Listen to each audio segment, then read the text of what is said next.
Hey everyone, my name is Brandon Kane, and today we're going to be talking about Gladiator, the newest card to drop on Marvel Snap. So I'm going to go over the good, the bad, and the ugly with this card, as well as some synergies and deck archetypes that you can use to make him shine. So let's jump right in. So Gladiator is a 3-cost, 7-power card, which, on reveal, will add a card from your opponent's deck to their side of the location, and if it has less power, Gladiator will destroy it. Now, caveat with that is before Gladiator will check to see if he can destroy the card, that card's ability will go off. So if it is an on reveal, the on reveal will go off, and if it is an ongoing card, the ongoing will go off before Gladiator can check. So what that means is if you end up pulling a Black Panther or a Doom, Black Panther will go off, meaning you won't be able to destroy him, or if you pull Doom, his Doom bolts will still go out, and then you'll destroy the Doom. As well as for ongoing cards, if you end up pulling a Devil Dinosaur or a Darkhawk, their ongoing abilities will trigger before Gladiator will check to see if he destroys them, which means more often than not, you're not really destroying those cards. So let's talk about the good and the bad. I'm always a bad news first kind of guy, so that's what we're going to start with here. So we're going to cover some cards that honestly feel really bad when you pull them with Gladiator, even if you do end up destroying them. So just through my testing, some of the cards that I found to be really annoying to pull have been Electro, because Electro is still going to give your opponent that extra power, and then you're going to destroy it, meaning they can actually play more than one card each turn, so you only end up, helping your opponent. And at the end of the day, what really is 2 or 3 power, whichever Electro is, but the grand scheme of things, Electro's main purpose is not his power, it's the abilities, which you just played for your opponent for free. Some other cards are X23. It happened to me a few times where I pulled an X23 and destroyed it immediately. It just regenerated somewhere else and also gave extra energy to my opponent, so that sucked. Another card is Korg, where again, it's only 2 power, so when you're destroying it, yeah, you're destroying 2 power, but he's still getting that rock into your deck. So if your opponent has Darkhawk, they're going to end up taking more advantage of that interaction. And again, as I mentioned before, Doom. When I pulled a Doom out of my opponent's deck, I was almost an instant retreat because, again, they got to play Doom for free and still got 10 power spread on the board versus me just playing the 7 power. So some other cards that come to mind that didn't necessarily come up in my play, if you were to pull them, would be Black Panther, again, because his ability is going to proc. He's going to get to 8 power, meaning Gladiator can't destroy him, and again, a free Black Panther on the board for your opponent. Shuri, since the on-reveal will go off, again, a free Shuri for your opponent. Shuri's only 1 power anyway, so you end up losing that exchange if they have the right cards in their hand, which chances are they do if that's the deck that they're running. There's also Nimrod, which, could you imagine, you pull that 6-power Nimrod down, you destroy it, and then it multiplies. Talk about a shot to your foot, And then again, that also goes for cards like Wolverine. Any card that's going to regenerate or wants to be destroyed is not going to be a good time whenever you are pulling that card. Now, just because we started with the bad stuff first does not mean that it does not feel great when you pull some lower power, really good cost cards out of your opponent's deck and blow them up. Literally, the animation is so satisfying when that card blows up. I'm a big fan of that. So some of the cards that I pulled that I just know had my opponent tilted was Dracula at 0 cost. Dracula's an end of the game card, so being able to blow that up with Gladiator was great. Blue Marvel, Zola, and Quinjet. I also ended up pulling Luke Cage, Mystique, and Cosmo. Funny interaction with Cosmo. I did think that it would prevent Gladiator from blowing it up, but because his on-reveal goes off as soon as he reveals, even though Cosmo's his ongoing went off, it didn't prevent Gladiator from destroying him, which I thought was good, which makes sense, but I was a little bit worried when I saw it come down. I'm more interested to see how the armor would work. I don't think armor would blow up, just the same as I don't think Professor X would blow up, because their abilities prevent things from, dying when they're played. So some cards that did not come up for me, but I think would be really good, especially with the current meta, would be Iron Man and Miss Marvel. As again, they're both pretty common right now with the ongoing meta that we got going. So being able to pull that with Gladiator would be really helpful in terms of destroying those cards. The other good thing about Gladiator is being able, the mind games that you play with your opponent. It is very frustrating when you have cards that affect you negatively, like Scorpion or Yondu. Anything that's messing with your deck can be annoying if they get the right card. So that's also a fun thing when playing this card, because that's just part of Marvel Snap. At the end of the day, this card at its core relies heavily on RNG, which I'm not a huge fan of because Marvel Snap already has RNG elements in it, such as, what cards you're going to be pulling, the locations. So me personally, I like to minimize as much randomness as I possibly can, but it definitely feels really good when the card does work out. Not to mention that 7 power, 4 is great for the 3 cost, only being matched by Maximus. So next, let's just jump into some synergies that work well with the card. So first, we're going to start off with just individual cards that I think synergize really, really well with Gladiator, and that's going to be Forge and Shuri. And main reason being is they're going to make him more effective at destroying whatever card is being pulled. If he's at a 9 power, he's going to destroy almost every card that Marvel Snap has, the majority of them anyway. And then with a 14 power, you are legitimately going to destroy everything that you pull, which is great. But again, if you're playing Shuri, unless you get her out early, when you are pulling that card, I don't know. It's give or take. You could blow it up depending on what that effect is. It doesn't mean it's going to be great, but also having a 314 is massive. So that is really good. So another card that synergizes well with Gladiator is obviously Silver Surfer. At a 3 cost, 7 power, definitely you can make a pretty strong Surfer deck that just has good stats.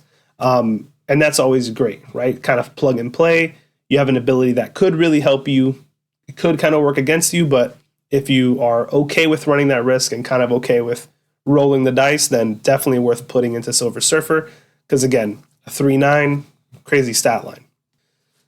Lastly, and not least at all, because I think they are the best cards that synergize with Gladiator, are Venom, Death, and Null, which leads us actually into our first archetype of deck that I actually put him into, which is Destroy. Whether you're a new player to Marvel Snap or an experienced player that's been playing for a while, chances are you've heard, have your deck do one thing and do that one thing very, very well.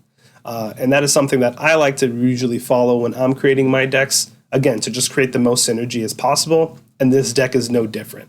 So with Gladiator being, again, a card that's going to destroy another card, the first thing I thought of is putting him into a Destroy deck, and that's what I did here with this Gladiator deck. So this deck does have a few win conditions. The first one being, again, pretty classic, straightforward Destroy deck. Destroy as many cards as possible for a cheap death that you can combo with another big card on turn 6, such as Zola, Null, Eliath, or any other cards that you see. But again, having a cheap death is always great for a 12 power slam, especially with Mobius and Mobius not being too rampant right now in the meta, even though he was reverted back to his previous ongoing ability. I haven't seen too much of him, so I've been running Death, and it's been working really, really well for me. Number 2, try to get your big cards out early by destroying X-23 as much as possible. So one of my favorite combos, which pretty classic, pretty popular combo, I would say, is Null on turn 5, followed by Zola on turn 6. That is almost always a winning play as long as you've been able to destroy some of your cards. And again, with X-23 in the deck, you're able to do that. So that's another win condition right there. Win condition number 3 is just trying to keep her priority as, all the way up until turn 6. So that way, again, they can't prevent you from destroying any cards. And if you go into turn 6 with priority and you have Eliath, chances are you can just secure your lane or the lane that you think they're going to play in and win. Or again, if you have priority, you can kind of do a cheeky play with Zola or just play the cards that you need to play and try to avoid a shank. And then win condition 4 is Venom Nom Noms on powerful cards, which makes your death cheaper, and then you can Zola him into another lane, into your other 2 lanes, and then you have 2 really large Venoms. It is such a classic play that, honestly, it's kind of telegraphed. Most people will kind of see it, but because you also have cards like Null and Death, the opponent's always going to be guessing, especially if you're playing on the ladder. It's hard to know absolutely what the play is going to be, because you have so many different options. But those are 4 pretty good win conditions that all feed into each other. And that's why I think this deck was, personally my favorite deck, and I think it's the deck that worked best with Gladiator. This deck is actually a lot of fun to play, and it's actually a little bit spicier with Lady Deathstrike in there to take care of lower cost cards like Wong and Iron Man as well. And I just love Lady Deathstrike because people don't usually see it coming. So I usually like just to throw her in there, take out some smaller cards. And then again, in case I do run into a Mobius, M. Mobius, or a Luke Cage, Lady Deathstrike can just take care of them. And that way I can play my death on turn 6. An alternative destroy deck that I think would be really good for Gladiator, also including Lady Deathstrike, would be a Shuri Nimrod deck. You know, kind of the main win condition is doubling up your Nimrod's power, multiplying, a 12 power Nimrod across the board. Same way where you can double up your Gladiator and destroy something and have 14 power on the board, or you can double up your Lady Deathstrike and pretty much clear out an entire lane for you and your opponent, which would help feed into the death being cheaper. I'm playing around a little bit with that kind of deck, but I haven't played it too much, not enough to show anything on this video, but I may be coming out with some smaller videos or some shorts with that later on. So the other deck that I plugged Gladiator into was actually a Surfer deck. The Surfer archetype is one that I find very fun, and it's one of the initial decks that I really learned how to play when Surfer first came out, quite a while ago. But with this deck in particular, I like to focus a lot on control with cards like Storm, Juggernaut, and Spider-Man. And then also you have big stat cards like Maximus and and Gladiator, both at 7 and 3 cost. The good thing, again, with the Surfer archetype is there are 1,000,001 Surfer decks. Any of them that you could probably pick, plug one, take one card out, plug Gladiator in, and I'm sure it'd work out just fine. This is just one that I threw together personally that worked out well for me. And it does have a few combos that I do like to run. You have the classic Storm and Juggernaut combo here. I do have Forge, which I can play into Brood or into Gladiator or into any of these cards really, but having Forge in here I do like a lot. I have Shang-Chi and Enchantress just as counters. Shang, if there's any big cards that I need to get rid of, and Enchantress just to counter the ongoing meta that's kind of going on right now in Snap. Also going to flex on this variant because I love this variant. So lastly, I also have Sarah and Chavez in this deck. Chavez just to help me draw my cards more consistently. Sarah so I can play down on turn 5 and have that turn 6 miracle explosion of power. But again, pretty classic Surfer deck stuff. If you wanted to take any of your favorite Surfer decks and just plug Gladiator in, I'm sure that you would find it, pretty useful in terms of having that extra power. You just do run the risk of possibly pulling a card that could be detrimental to you. But that is also why we have Shang and Enchantress. If you end up pulling a really big card that Gladiator can't pull, chances are you can blow them up with Shang. Or if it's an ongoing, like Devil Dino or Darkhawk, you also have Enchantress or Shang-Chi as well, whichever one. But again, with this deck, I do like having Shang and Enchantress to kind of counteract in case I do pull a card that I don't want to pull out with Gladiator. Overall, I think that Gladiator is a really fun card, but not necessarily a great card. It's definitely not bad with the 3 cost 7 power, as that's a really great stat line, and it is extremely satisfying to watch your opponent's cards explode. But again, you do really run the risk of playing a great card for your opponent for free, which is pretty much the opposite of what you are doing. Instead of frustrating your opponent, you're frustrating yourself. You're upset with the card, you're upset with the game, and it almost always leads to a retreat. The other reason that I don't think that this card is necessarily great is you get Maximus for free, and with a 3/7 stat line, you're getting the same stats, except you're just having your opponent draw more cards, which I understand is not great that you're forcing your opponent to grab more cards, but the same way where if you play Gladiator and you pull out maybe, let's say, like a Nebula or, a Korg, all you're really doing is still having, like if it's Korg, you're still having that effect go off, and you're thinning out your opponent's deck so they can just draw more of the cards that they actually do need. So that could be a really double-edged sword. And I do think that Maximus is right there with the same stat line to also kind of just do what Gladiator does without running the risk of, having a really good card be played for free for your opponent. So I'm not really sure if I would prefer Gladiator to be an 8 power or have him destroy the cards before the abilities go off. Just like straight, just checking the power of the base card and destroying it. At 8 power, he would destroy the majority of cards in the game, which I understand is not something that people would be really excited for.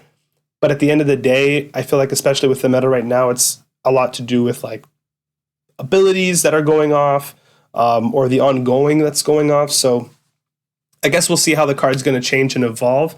But right now, it just doesn't seem like a must-have card. In fact, this week is actually really good for spotlights, as you have Mirage, Loki, and Gladiator. So if you end up pulling him off a spotlight, cool. He is a fun card. I definitely would not pay collector's tokens for him, though, as I don't think it's that valuable. But you know what they say? If you play with fire, sometimes you're going to get burned. And that's literally all I think of when you're playing this card. That's Gladiator. Again, 3 costs, 7 power, great stat line. When you're blowing up the cards that feel good, it's really fun and it feels great. And when you're pulling the cards that just make you want to put your head through your monitor or throw your phone across the room, then it doesn't feel so great. But either way, I hope you enjoyed the video. Let me know what your thoughts on Gladiator are, if you agree or disagree with my take here. Thank you for watching, and come back soon for some more Marvel Snap content. Thanks, everyone.